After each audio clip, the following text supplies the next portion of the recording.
Capítulo 3, tipo de pais. E antes de começarmos, deixa eu deixar algo bem claro para você, tá? Quando eu falo pai, você que vai ver ao longo dessa sequência de vídeos, quando eu falo pai, é pai, mãe, tio, tia, avô, avó, papagaio, periquito, seja quem for. Eu gosto muito da palavra incentivador. Por quê? Porque se você está assistindo esse vídeo, com certeza você incentiva o seu filho dentro da prática do futebol em busca do sonho. Então, você já tem meu respeito e as mães que entendam. Então, quando eu falar pai, é só para eu falar o resumo. E quando a gente fala de pais, vocês são os pilares da vida do filho de vocês. Até porque eu acredito que para conhecer o filho de vocês, eu não preciso conhecer o filho. Basta eu sentar para conversar com o pai e com a mãe. Por quê? Porque o fruto nunca cai longe do pé. Ou seja, para eu entender como é a criação do seu filho, basta eu conversar com os pais e eu vou saber exatamente qual que é o tipo do filho, comportamento e tudo mais. Porque vocês são o pilar da vida deles.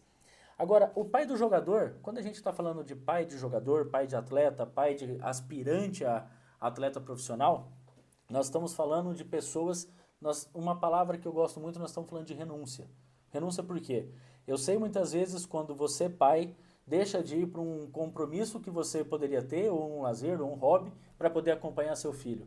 Eu sei quando você, mãe, deixa de comprar um sapato, uma bolsa, ou comprar algo para você, para poder comprar uma chuteira para o seu filho. Por isso a gente fala de renúncia.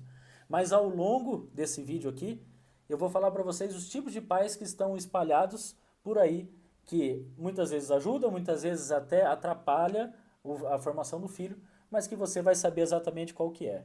O primeiro tipo de pai eu falo sobre o pai invisível. O que é o pai invisível? Muitas vezes é o pai que matricula o filho porque ele precisa praticar um esporte, isso já é um bom começo, porém ele não está muito preocupado se ele vai se desempenhar bem, se ele vai desempenhar mal, se ele vai chegar numa categoria de base. É como se fosse um pai que matricula o filho numa escola de ensino, né? E a única coisa que ele faz é cobrar no dia do boletim. Que chega o boletim e ele fala, nossa, não gostei dessa nota. Esse pai invisível muitas vezes chega no dia do jogo e ele fala, nossa, não gostei desse jogo seu. Mas isso é normal, acaba acontecendo. O segundo tipo de pai que eu passo para você é o pai crítico. Eita, nós. O pai crítico é o seguinte, a cada 10 ações do filho, 9 são positivas e uma é negativa. Ele, ao invés de focar nas 9 dando os parabéns, ele foca naquela uma negativa.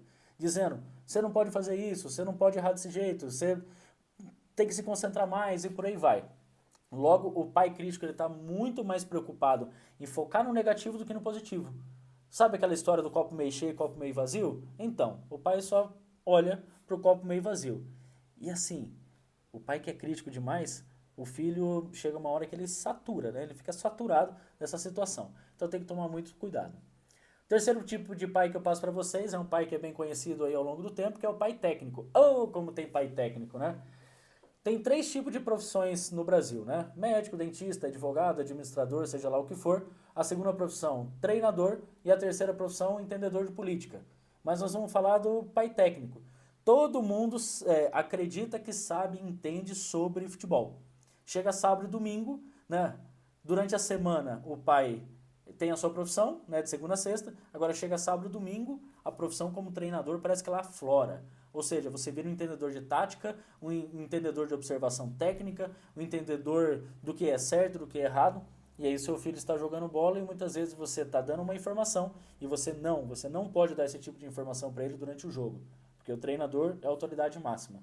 Tome cuidado com a questão do pai técnico. Ah, eu não sou. Tá sempre espalhado por aí. Tem pai desse de tudo quanto é canto.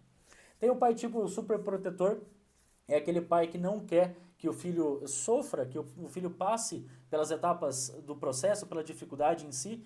Ou seja, ele é como se colocasse o filho numa bolha. Não quer que o filho vá e tente, porque senão ele pode se frustrar, ou que ele não treine muito, porque senão ele pode se machucar. E é natural, por quê? Porque pai nenhum quer o mal do filho e acaba protegendo de alguma maneira.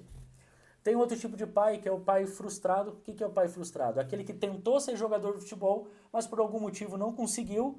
Logo ele transfere essa responsabilidade para o ombro da criança e é uma responsabilidade que ela não precisava carregar.